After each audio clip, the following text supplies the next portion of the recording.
Bank से loan लेना है, बैंक को मेरे ऊपर विश्वास नहीं है, तो बैंक क्या कहेगा कि कोई ऐसा पर्सन लेके आओ जिसकी क्रेडिट वर्दीनेस हाई हो, जिसके ऊपर मैं विश्वास कर सकूं, जो आपके बिहाफ में गारंटी दे। ओके, सपोज मेरा कोई एक फ्रेंड है, उसका अच्छा बिजनेस है, अब बैंक उसकी जो भी असेट्स है, उसकी जो भी सिक्योरिटीज़ है, वो देख के मेरे को लोन दे देता है। क्यों? क्योंकि वो जो पर्सन है वो मेरे बिहाफ पे ये कमिटमेंट करता है कि ये पर्सन अगर डिफॉल्ट करेगा तो आप चिंता मत करो, इसके बिहाफ में मैं आपको पेमेंट कर दूंगा। ठीक है, तो कौन होता है? जो कि दो पार्टीज के बीच में ट्रस्ट क्रिएट करता है, ये गारंटी कर देता है, ये कमिटमेंट करता है कि अगर ये पर्सन कोई भी डिफॉल्ट करेगा तो इसकी जो पेमेंट है मैं कर दूंगा। ओके, कुछ केसेस के अंदर ये इक्वली लायबल और रिस्पॉन्सिबल होगा रिपेमेंट के लिए, है ना, क्योंकि अगर मैं डिफॉल्ट करूंगी तो वो इक्वली लायबल है, रिस्पॉन्सिबल है लोन की रिपेमेंट करने के लिए। Okay, clear? इंस्टॉलमेंट कॉन्ट्रैक्ट,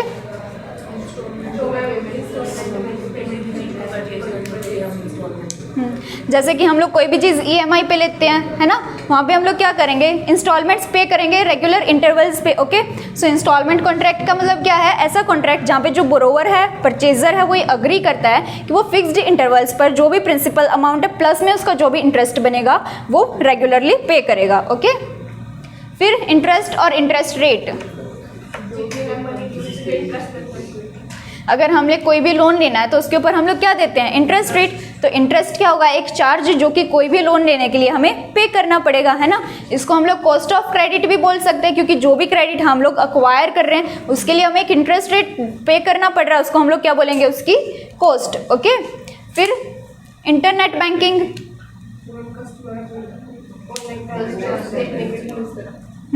कल ही किया था ना इंटरनेट बैंकिंग, और एक नेक्स्ट क्या था? ऑनलाइन बैंकिंग, है ना। इन दोनों का मतलब सेम होता है, जहाँ पे कस्टमर्स ऑनलाइन अपने ट्रांजैक्शंस करते हैं, ऑनलाइन फंड ट्रांसफर करते हैं, राइट। फिर नेक्स्ट है letter of credit. Letter of credit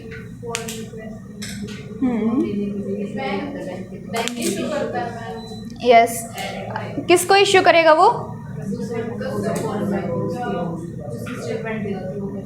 importer के बिहाफ पे एक्सपोर्टर को, है ना। सपोज अगर कोई भी इंटरनेशनल ट्रेड कर रहे हैं दो पर्सन्स, तो उनके बीच में कोई अच्छे ज़्यादा रिलेशंस तो होंगे नहीं, वो एक दूसरे को जानते भी नहीं होंगे, तो एक्सपोर्टर को हमेशा डर रहेगा ना कि क्या पता ये मेरी पेमेंट करेगा या नहीं, है ना।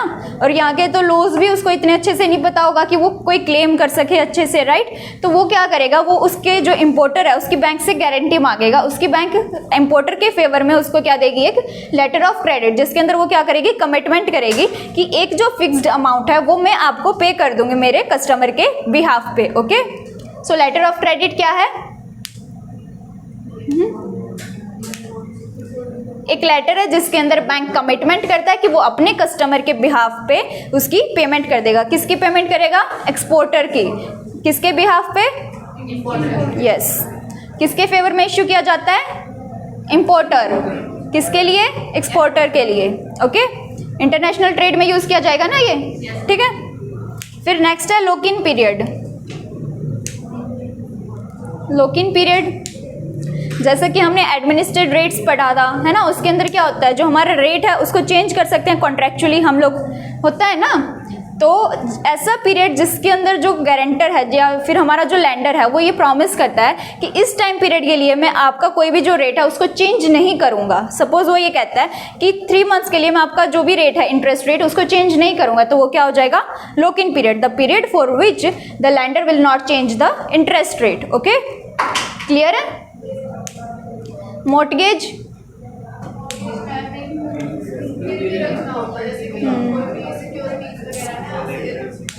मॉर्टगेज मतलब कि सिंपली कोई भी चीज गिरवी रखना। मॉर्टगेज किसके लिए यूज होता है? इमूवेबल प्रॉपर्टी के लिए। और प्लेज किसके लिए यूज होता है? मूवेबल प्रॉपर्टी के लिए। ओके, इनके बीच का डिफरेंस तो पता है ना आपको। तो मॉर्टगेज क्या है? एक चार्ज है जो कि हमारे कोई भी इमूवेबल असेट्स के ऊपर क्रिएट किया जाता है ताकि उसकी जो लोन की रीपेमेंट है उसको क्या किया जा सके? सिक्योर। ओके, क्लियर है ना।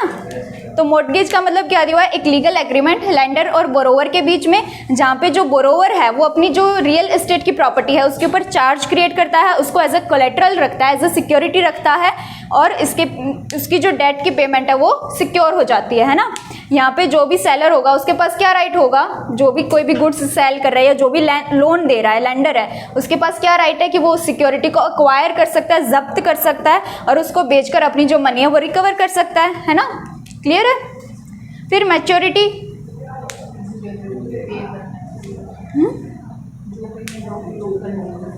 मैच्योरिटी मतलब कि एंड डेट, जब हमारी जो इन्वेस्टमेंट है वो एक तरह से एक्सपायर हो जाएगी, है ना, हमारी इन्वेस्टमेंट पीरियड का एंड डेट। ओके, क्लियर है। तो मैच्योरिटी के बाद क्या होता है, जो भी प्रिंसिपल अमाउंट है प्लस में जो भी इंटरेस्ट बना होता है वो हमें वापस मिल जाता है। ओके, फिर मार्केट वैल्यू,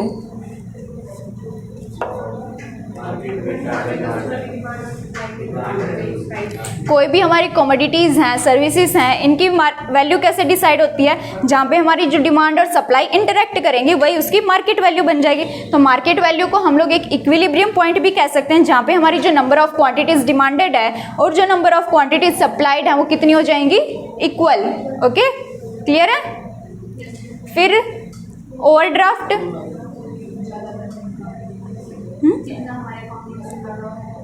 इन शॉर्ट एक फैसिलिटी होती है जिसके अंदर बैंक हमें ये एक फैसिलिटी देता है कि हमारे अकाउंट के अंदर जितना भी बैलेंस है उससे ज़्यादा बैलेंस हम लोग विड्रॉ कर सकते हैं, है ना, और जितना बैलेंस विड्रॉ करेंगे उसी के ऊपर क्या लगेगा, इंटरेस्ट। ओके, सो क्या है, इट इज़ अ चेक और rather an amount of cheque, ठीक है, जो कि हमारे बैंक अकाउंट बैलेंस से ज़्यादा है और हम उसको विड्रॉ कर सकते हैं। ओके, चेक की स्पेलिंग करेक्ट कर लेना सब, ठीक है। पे, यस, पेयर जो पेमेंट करेगा, है ना। फिर पर्सनल आइडेंटिफिकेशन नंबर, एटीएम से ट्रांजैक्शन किया है कभी किसी ने? अच्छा, क्या किया है? एटीएम से हम लोग मनी विड्रॉ कर सकते हैं, मनी डिपॉजिट कर सकते हैं, राइट। तो उसको एटीएम को वो हमें जब उसको एक्सेस करना है, जब हम उसको स्वाइप करेंगे तो उसके लिए वो क्या मांगता है, PIN, पिन, है ना। पिन का मतलब क्या है, एक कोड, सिक्योरिटी कोड, ताकि और कोई भी अनऑथराइज्ड पर्सन इसको एक्सेस ना कर ले, राइट। तो वो एक सीक्रेट कोड होता है, किससे बनता है, वो कुछ अल्फाबेट से और कुछ नंबर से बनकर मिलकर बनता है ना। तो पिन क्या होता है, एक सिक्योरिटी कोड जो कि कुछ अल्फाबेट्स प्लस कुछ नंबर से बनता है। Okay, alphabets ABCD।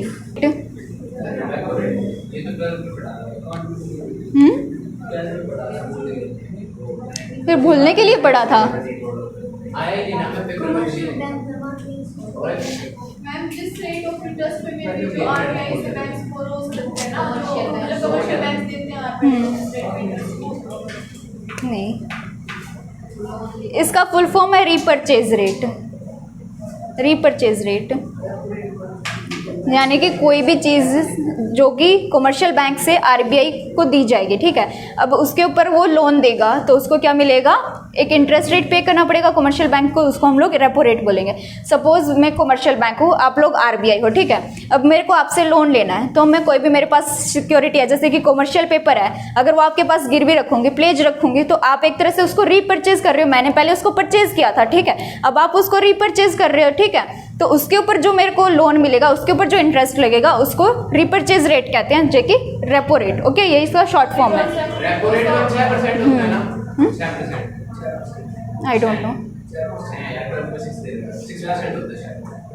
12th के अकॉर्डिंगली थोड़ी चलेगा, ये तो हर साल चेंज होता है। नहीं, उस टाइम पे होगा ना, फिर आज तो चेंज हो रहा होगा।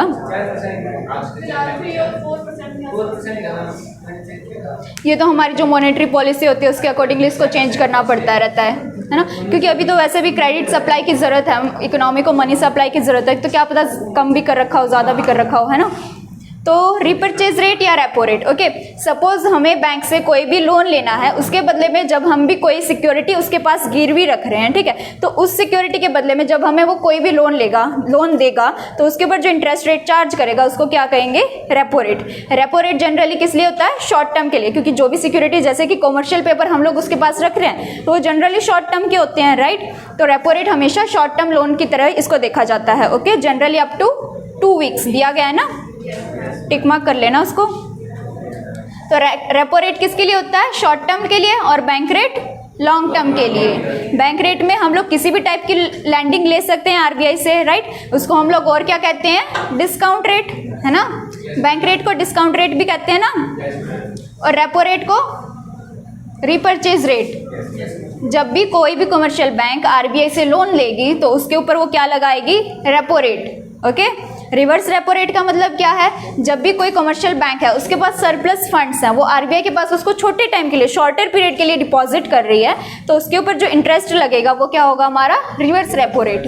ओके, रेपो रेट के अंदर आरबीआई चार्ज करेगी इंटरेस्ट रेट, और रिवर्स रेपो रेट के अंदर आरबीआई इंटरेस्ट रेट देगी हमारी डिपॉजिट्स के ऊपर। क्लियर है? फिर है स्मार्ट कार्ड्स। स्मार्ट कार्ड्स मतलब कि जैसे हमारे प्लास्टिक कार्ड्स होते हैं जिनके अंदर हमारी एक उसके अंदर माइक्रोचिप होती है ना, आजकल ऐसे कार्ड्स आ रहे हैं, उसके अंदर हमारी सारी इन्फॉर्मेशन स्टोर होती है कि हमने कौन से ट्रांजैक्शन किए, हमारी इनकम क्या, जैसे कि आधार कार्ड है, उसको हम लोग कहीं भी अगर नंबर देते हैं तो हमारी सारी डिटेल्स जो है वो वहाँ पे आ जाती है ना। तो ऐसे प्लास्टिक कार्ड जिसके ऊपर माइक्रो प्रोसेसर चिप होती है, जिसके अंदर हमारी सारी जो डिटेल्स हैं वो स्टोर होती हैं, जिसके थ्रू एक पर्सन को आइडेंटिफाई किया जा सकता है। ओके, सपोज शॉपिंग कार्ड्स हैं, है ना, शॉपिंग कार्ड्स के अंदर क्या होता है, हम जो भी शॉपिंग करेंगे उसके अकॉर्डिंगली हमारे जो कार्ड है उसके अंदर कुछ पॉइंट्स क्रेडिट कर दिए जाते हैं, और उस पॉइंट्स के अकॉर्डिंगली हमें कुछ डिस्काउंट दिया जाता है ना। तो वो जो कार्ड है उसके अंदर जो नंबर है उसकी वजह से सिर्फ हमारा सारा डेटा वहाँ पे रिफ्लेक्ट हो जाता है कंप्यूटर के ऊपर, राइट। तो इनको हम क्या बोलेंगे, स्मार्ट कार्ड। ओके, क्लियर है? फिर सिंडिकेटेड लोन। सिंडिकेटेड का मतलब है group for common purpose.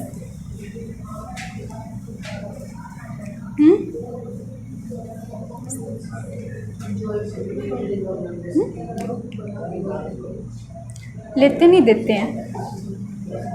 Okay, syndicated loan का मतलब क्या है, सपोज एक कोई भी छोटी सी बैंक है हमारे पास, ठीक है, उसके पास एक बड़ा कॉरपोरेट हाउस का जो बिजनेसमैन है वो जाता है, वो ये कहता है कि मेरे को 100 करोड़ का लोन चाहिए। अब वो तो छोटी सी बैंक है, वो इतना लोन दे पाएगी अकेली? नहीं दे पाएगी ना।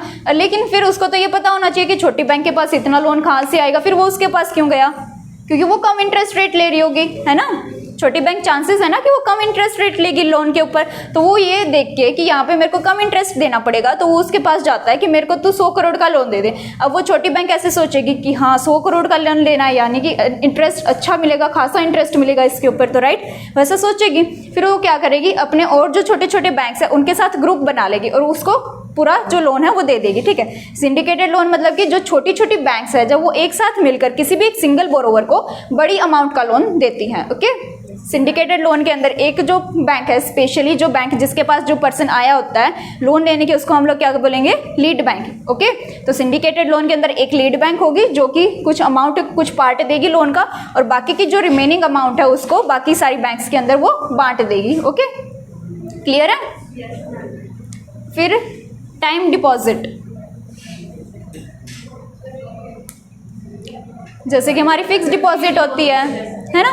टाइम डिपॉजिट मतलब कि फिक्स डिपॉजिट जो कि एक फिक्स्ड टाइम के लिए हम लोग बैंक के अंदर रखते हैं और उस टाइम पीरियड के लिए हम लोग वहाँ से विड्रॉ नहीं कर सकते। ओके, फिर value at risk. Okay, suppose bank के पास हम लोग डिपॉजिट्स करते हैं तो वो डिपॉजिट्स को अपने पास ऐसे ही रखेगी नहीं ना कहीं इन्वेस्ट करेगी, किसी को लोन देगी। अब जो सारे लोन दे रही है, क्या ज़रूरी है कि वो सारे के सारे सिक्योर ही हों? कुछ अनसिक्योर्ड लोन्स भी होते हैं, अनसिक्योर्ड क्रेडिटर्स भी होते हैं ना। तो हमारी लोन या डिपॉजिट की वो वैल्यू जिसके ऊपर हमें लॉस इनकर हो सकता है, ठीक है, उसको हम लोग क्या बोलेंगे, value at risk. Okay, suppose कोई बैंक है उसने 100 करोड़ के लोन दिए हुए हैं अपने कस्टमर्स को, ठीक है, उसमें से जो 30 करोड़ के लोन है वो अनसिक्योर्ड है, तो 30 करोड़ क्या हो जाएगा, वैल्यू एट रिस्क, कि उसके ऊपर उसको लॉस इनकर हो सकता है। ओके, क्लियर है? होलसेल बैंकिंग,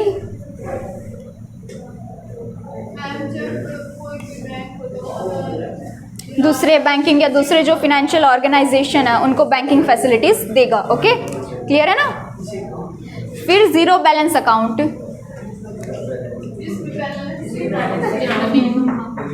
यस, ऐसा बैंक अकाउंट जिसका मिनिमम बैलेंस की रिक्वायरमेंट है नहीं, हम लोग उसको जीरो बैलेंस के साथ भी खोल सकते हैं, है ना। जैसे कि जनधन अकाउंट है, जनधन अकाउंट में हमें मिनिमम बैलेंस रखने की ज़रूरत है नहीं। जनधन अकाउंट सुना नहीं आप लोगों ने? जनधन अकाउंट बहुत पहले ये स्कीम लॉन्च हुई थी, आई थिंक मोदी गवर्नमेंट में आया था तभी लॉन्च कर दी थी उसने।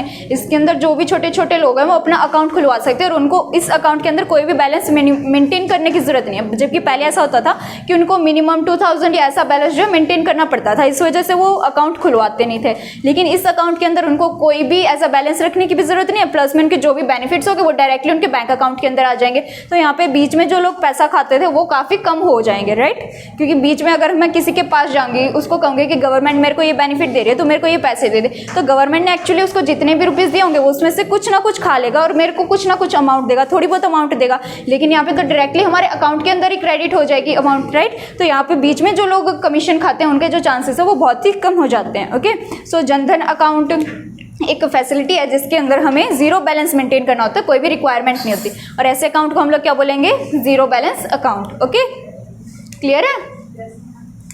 फिर जीरो डाउन पेमेंट मॉर्टगेज।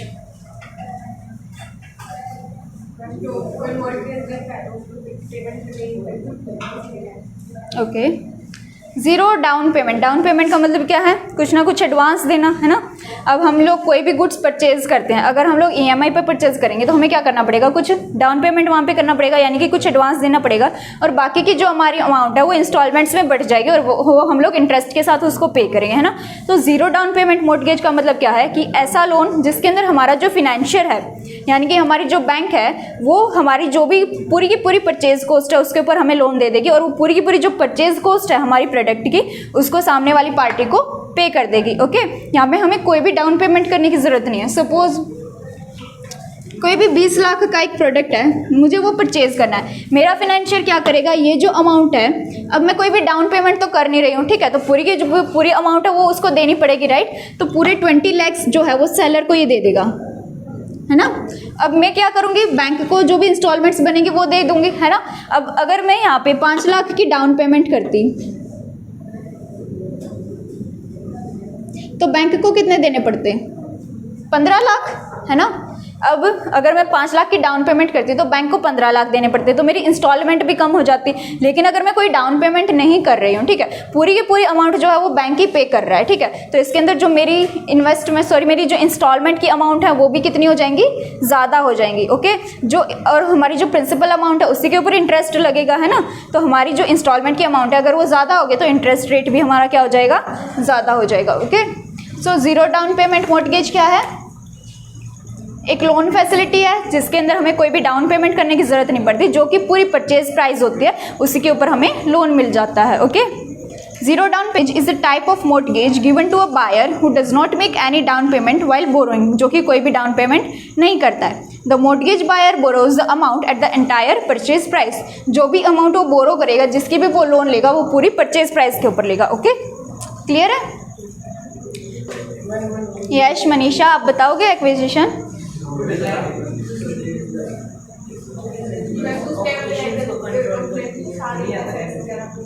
जब कोई भी जो छोटी बिजनेस यूनिट है, जब हम लोग उसको एक्वायर कर लेते हैं, उसके कोई भी मेजॉरिटी शेयर्स परचेज करके या उसको खरीद के, जब हम लोग उसको किसी भी तरह से एक्वायर कर लेते हैं तो वो क्या हो जाएगा, एक्विजिशन। ओके, एक्विजिशन में क्या होगा, जो बड़ी फर्म है वो छोटी फर्म को कब कर लेगी, यानी कि खुद के अंदर मिला लेगी। ओके, क्लियर है। फिर बैंक्रप्सी,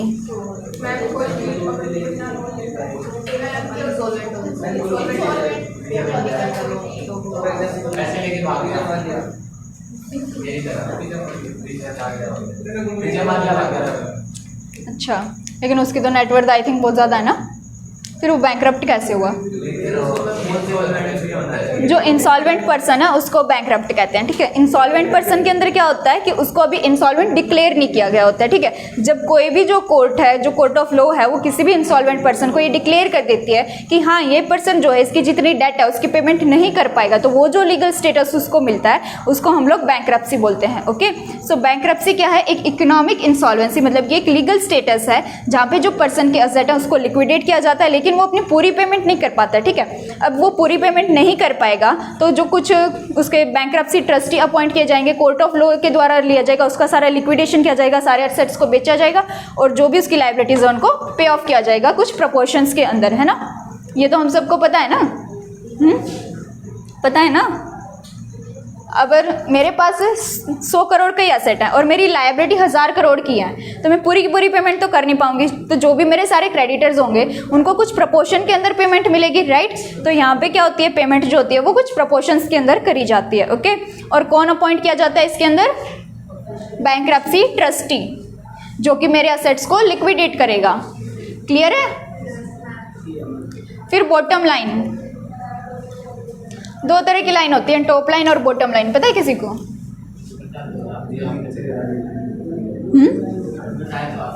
अच्छा, इसका मीनिंग क्या है? जनरली शेयर मार्केट्स के अंदर हम लोग ये बहुत देखते हैं, टॉप लाइन इस कंपनी की इतनी है, बॉटम लाइन इतनी है, उसका जैसे फंडामेंटल एनालिसिस करते हैं तब बहुत आती है ये टर्म। उसमें से कोई वाली नहीं। Anyone? No one? Okay. Top line हमारी होती है टोटल सेल्स या टोटल टर्नओवर, जिसको हम लोग बोलते हैं। टर्नओवर से हमारा रेवेन्यू जनरेट होता है ना, तो जो टोटल रेवेन्यू होगा उसको हम लोग क्या बोलेंगे? Top line. ओके, जब भी हम किसी भी शेयर का जैसे फंडामेंटल एनालिसिस कर रहे हैं तो उसका जो ग्रोथ है वो टॉप लाइन और बॉटम लाइन वाइज दिखाते हैं, ठीक है। टॉप लाइन का मतलब क्या है? टोटल रेवेन्यूज, जो कि उसको टोटल टर्नओवर से जनरेट होते हैं। ओके, बॉटम लाइन का मतलब क्या है? उसके जो भी रेवेन्यूज है उसमें से सारे एक्सपेंसेस माइनस करने के बाद, डिडक्ट करने के बाद जो भी प्रॉफिट बचेगा, जो भी इनकम बचेगी, उसको हम वो लोग क्या बोलेंगे? नेट प्रॉफिट, है ना। और नेट प्रॉफिट क्या होते हैं हमारे? Bottom line. ओके, ऐसा पॉसिबल है किसी की अगर टॉप लाइन इंक्रीज हो रही है और बॉटम लाइन इंक्रीज नहीं हो रही है? पॉसिबल है ऐसा? क्यों नहीं हो सकता? किसी भी एक ऑर्गेनाइजेशन, सपोज मेरा खुद का ही बिजनेस है, मैं बहुत ज़्यादा डिस्काउंट दे रही हूँ, मेरी टॉप लाइन तो बिल्कुल इंक्रीज हो रही है, मेरा टर्नओवर बहुत ज़्यादा हो रहा है, रेवेन्यू भी हो रहा है, लेकिन मेरी बॉटम लाइन ज़रूरी थोड़ी कि वो भी इंक्रीज हो रही हो साथ में, है ना। तो ये दोनों अपोजिट भी हो सकती हैं। ओके, तो बॉटम लाइन क्या होती है?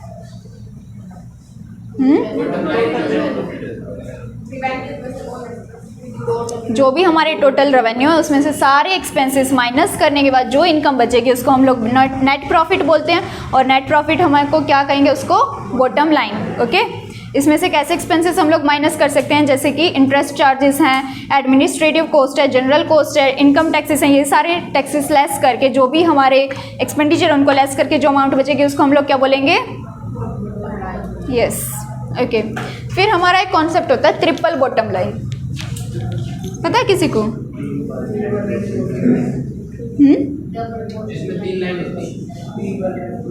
अच्छा, मतलब जिसमें 3 बार प्रॉफिट होता है? हैं? अच्छा, अब कोई भी हमारी कंपनी है, बड़ी कंपनी है, उसका अगर परफॉर्मेंस हमें मेजर करना है तो सिर्फ प्रॉफिट से ही पता लग जाएगा, है ना। कोई भी बड़ी कंपनी है वो क्या चाहेगी कि उसका सस्टेनेबल डेवलपमेंट हो। सस्टेनेबल मतलब मेंटेनेबल, राइट। उसके लिए उस सस्टेनेबल डेवलपमेंट की डेफिनेशन हमने देखी थी ना पहले चैप्टर के अंदर, सेकंड चैप्टर के अंदर देखी थी ना। सस्टेनेबल डेवलपमेंट का मतलब क्या होता है?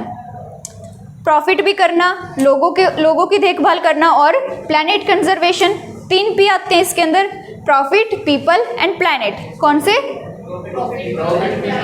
ओके, तो जब हम इन तीनों पैरामीटर्स को देखते हैं तो उसको हम लोग क्या बोलेंगे? Triple bottom line. Okay, clear है। जब कोई भी बिजनेस यूनिट इन तीनों पैरामीटर्स के अंदर अच्छी खरी उतर रही है तो उसकी हम लोग क्या चेक करते हैं? Triple bottom line. ओके, फिर बिजनेस एनवायरनमेंट। बिजनेस एनवायरनमेंट वो सारे इन्फ्लुएंसेस, वो सारे फैक्टर्स जो कि बिजनेस के डिसीजंस को अफेक्ट करते हैं। बिजनेस फैसिलिटेटर्स,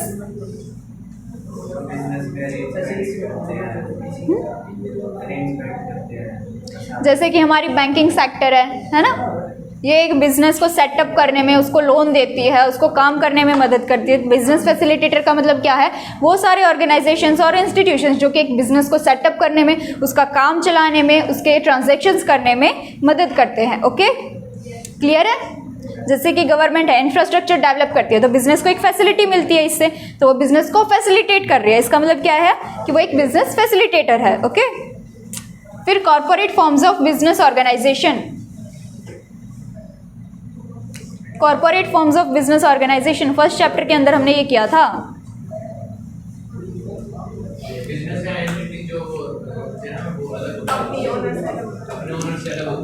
कॉर्पोरेट फॉर्म का क्या मतलब है? Yes, corporate form, I know. Ideal representation.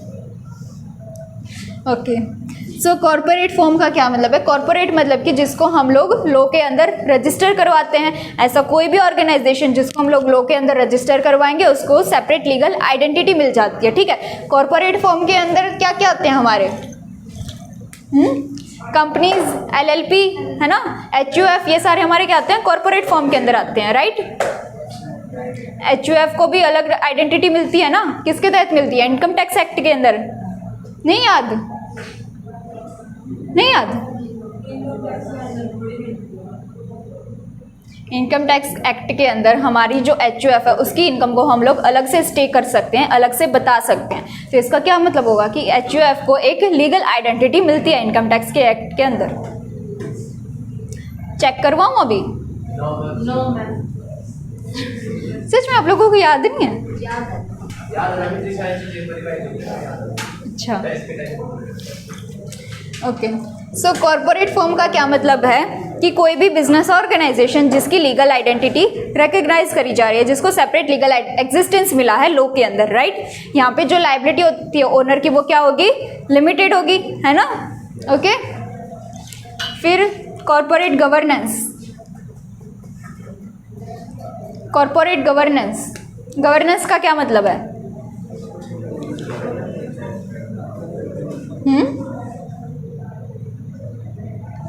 To supervise, ये देखना कि कोई गलत काम तो नहीं हो रहा, है ना, कह सकते हैं ना हम लोग, टू सुपरवाइज।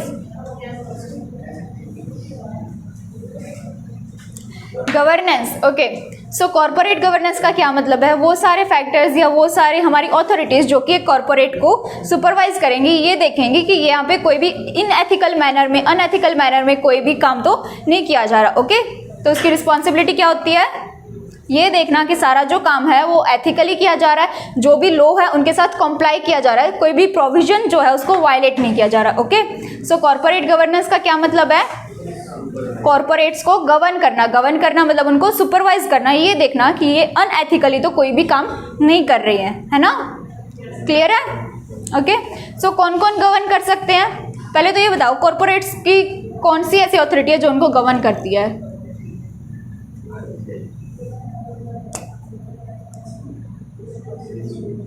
LLP को दो अथॉरिटीज गवर्न करती है ना,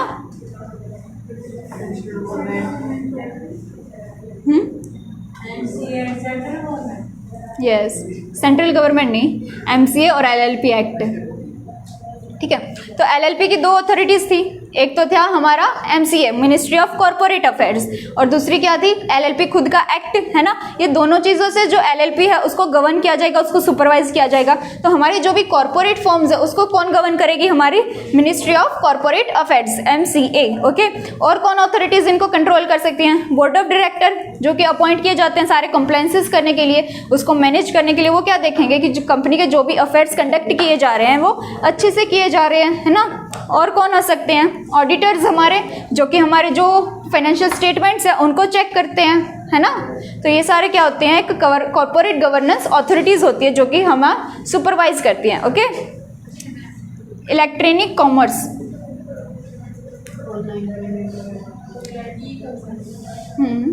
इलेक्ट्रॉनिक कॉमर्स का मतलब क्या है, जहाँ पे जो बिजनेस है वो इलेक्ट्रॉनिकली किया जाता है, ऑनलाइन किया जाता है, राइट। ऑनलाइन हम लोग मार्केटिंग भी कर सकते हैं, जैसे कि डिजिटल मार्केटिंग के कोर्स आ रहे हैं, है ना, इसको हम लोग ई-मार्केटिंग भी कह सकते हैं, है ना। ऑनलाइन हम लोग गुड्स भी बेच सकते हैं, ऑनलाइन हम लोग गुड्स खरीद भी सकते हैं, है ना। तो ये सारे जो तरह के ट्रांजैक्शंस है वो कहाँ पे आएंगे, हमारे ई-कॉमर्स के अंदर, ओके। सी ये पेज कर लो।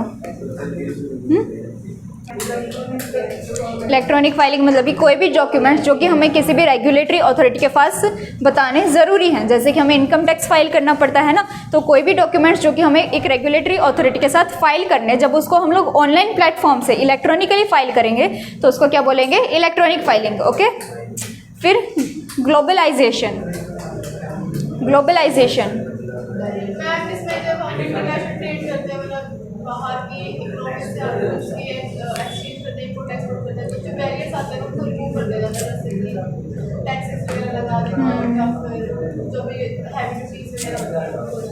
Yes, okay. सो ग्लोबलाइजेशन क्या है, एक सिस्टमेटिक प्रोसेस है जिसके अंदर जो कंट्रीज़ हैं वो अपने ट्रेड बैरियर्स कम करने की कोशिश करते हैं। ट्रेड बैरियर्स मतलब कि इंपोर्ट ड्यूटी को कम करना, सेस को कम करना, राइट। तो इस तरह से ट्रेड बैरियर्स के कम करने की कोशिश करते हैं ताकि ज़्यादा से ज़्यादा जो मल्टीनेशनल कंपनीज है वो वहाँ पर आकर बिजनेस करें और हमारे इंडिया के जो एक्सपोर्टर्स हैं वो ज़्यादा से ज़्यादा एक्सपोर्ट कर सके, ओके। तो ग्लोबलाइजेशन क्या है, एक प्रोसेस है जिसके अंदर ट्रेड बैरियर्स को कम किया जाता है, ओके। और इंटरनेशनल इंटरनेशनल ट्रेड को प्रमोट किया जाता है ना, है ना।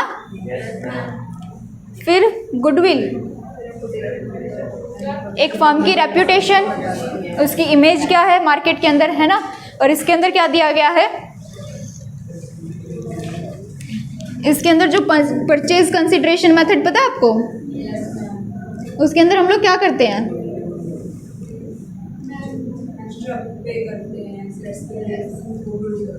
अगर हमें कोई भी फर्म परचेज करनी है तो उसके टोटल एसेट्स की जो वैल्यू है हम लोग वो पे करेंगे, है ना। लेकिन सपोज अगर उस फर्म के लिए हम लोग 2 लाख पे कर रहे हैं और उसकी जो टोटल नेट वैल्यू है वो 150,000 आ रही है, ठीक है। तो इसका मतलब क्या होगा कि बीच में जो 50,000 का गैप है वो किस लिए है, हमारी गुडविल के लिए है। Okay, correct. इंफ्रास्ट्रक्चर, जो बेसिक फैसिलिटीज़ हैं जो कि हमें बिजनेस करने में मदद करती हैं, है ना, राइट। फिर joint products and by products, joint products में दो अलग-अलग प्रोडक्ट सेम, मतलब दो या दो से ज़्यादा प्रोडक्ट्स को सेम प्रोसेस। जॉइंट प्रोडक्ट्स का मतलब क्या है कि एक जो प्रोसेस ऑफ प्रोडक्शन हम लोग कर रहे हैं तब वहाँ पे अगर 2 से ज़्यादा या उससे ज़्यादा जो प्रोडक्ट हैं वो हम लोग मैन्युफैक्चर कर सकते हैं, तो उन प्रोडक्ट को हम लोग क्या बोलेंगे, जॉइंट प्रोडक्ट। ओके,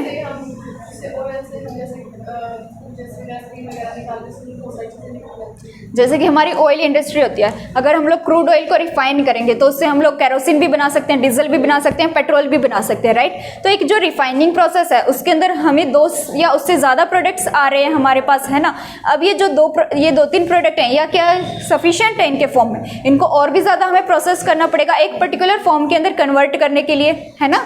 तो ऐसे प्रोडक्ट्स जो कि 2 से ज़्यादा इनकर होते हैं किसी भी प्रोसेसिंग के अंदर और हम उसको फर्दर प्रोसेस करते हैं एक पर्टिकुलर फॉर्म के अंदर कन्वर्ट करने के लिए, तो वो हमारे क्या होते हैं, जॉइंट प्रोडक्ट्स। ओके, इसमें हम लोग किसी भी प्रोडक्ट को ऐसे कह सकते हैं कि ये मेजर प्रोडक्ट है और ये इसके स्क्रैप में से या इसके वेस्ट में से प्रोड्यूस किया गया है, नहीं ना। जो तीनों प्रोडक्ट हैं वो क्रूड ऑयल में से ही मेनली मैन्युफैक्चर किए जाते हैं, है ना। तो ये सारे हमारे क्या हो जाते हैं, जॉइंट प्रोडक्ट। ओके, और बाई प्रोडक्ट का मतलब क्या है, वो प्रोडक्ट्स जो कि किसी भी प्रोसेस ऑफ प्रोडक्शन के दौरान अगर कोई भी वेस्ट बचता है, कोई भी स्क्रैप बनता है, तो उससे जो भी प्रोडक्ट बनाए जाते हैं उसको हम लोग क्या बोलेंगे, बाई प्रोडक्ट। ओके, इनके बीच में डिफरेंस क्या है। एग्जांपल दे रहा था, इसका मतलब क्या है।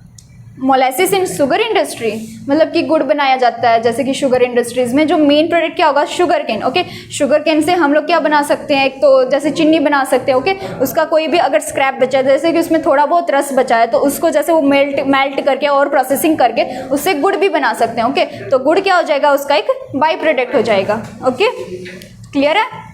बस